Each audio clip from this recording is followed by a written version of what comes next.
Welcome to On This Day in History. Today, we confront the immense scale of World War II as we commemorate July 5, 1943. This date marks the beginning of the Battle of Kursk, an epic clash on the Eastern Front that would become the largest tank battle in history and a decisive turning point in the war against Nazi Germany.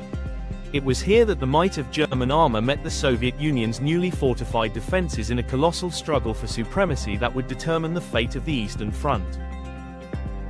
By the summer of 1943, the tide of World War II was slowly turning. Germany had suffered a crushing defeat at Stalingrad, and their momentum on the Eastern Front was stalled. Yet, Hitler remained determined to regain the initiative. He approved Operation Citadel, a massive offensive aimed at encircling and destroying Soviet forces within the Kursk Salient, a large bulge in the front line that jutted into German-held territory. This offensive would involve the bulk of Germany's remaining elite panzer divisions, including new Panther tanks and Ferdinand tank destroyers. However, Soviet intelligence had gained extensive knowledge of German plans, including the exact date and time of the offensive. This allowed the Red Army to prepare an unprecedented defense. Over months, they constructed multiple, immense lines of fortifications, digging anti-tank ditches, laying millions of mines, and establishing vast networks of trenches and artillery positions.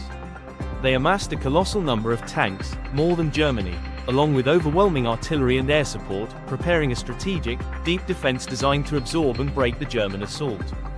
On July 5, 1943, Operation Citadel began. At 2 a.m., the Soviets launched a massive preemptive artillery barrage against German lines, a psychological blow that surprised the Germans but didn't prevent their attack. Hours later, German armor rolled forward. The sheer scale of the initial German assault was immense, with thousands of tanks, self-propelled guns, and infantry pushing into the Soviet defenses. The battle immediately became a grinding war of attrition, with German tanks slowly navigating minefields and facing relentless Soviet artillery and anti-tank fire. The fighting raged across vast open plains and through deep defensive belts.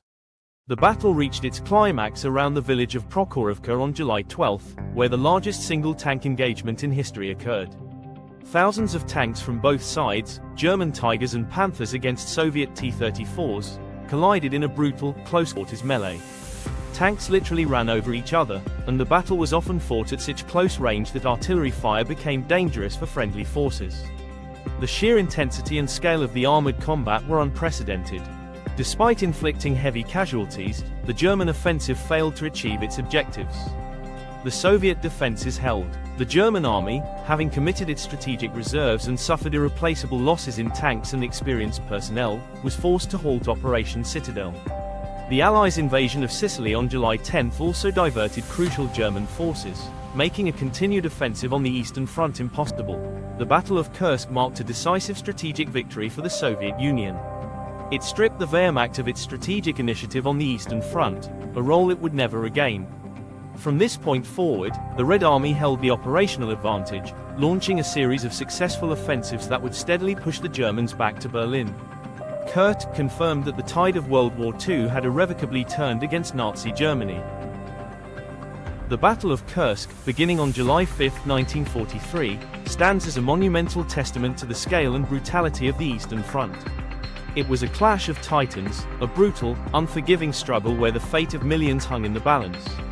It solidified the Soviet Union's role in defeating Nazi Germany and profoundly shaped the outcome of World War II. For more deep dives into pivotal historical moments, make sure to follow us.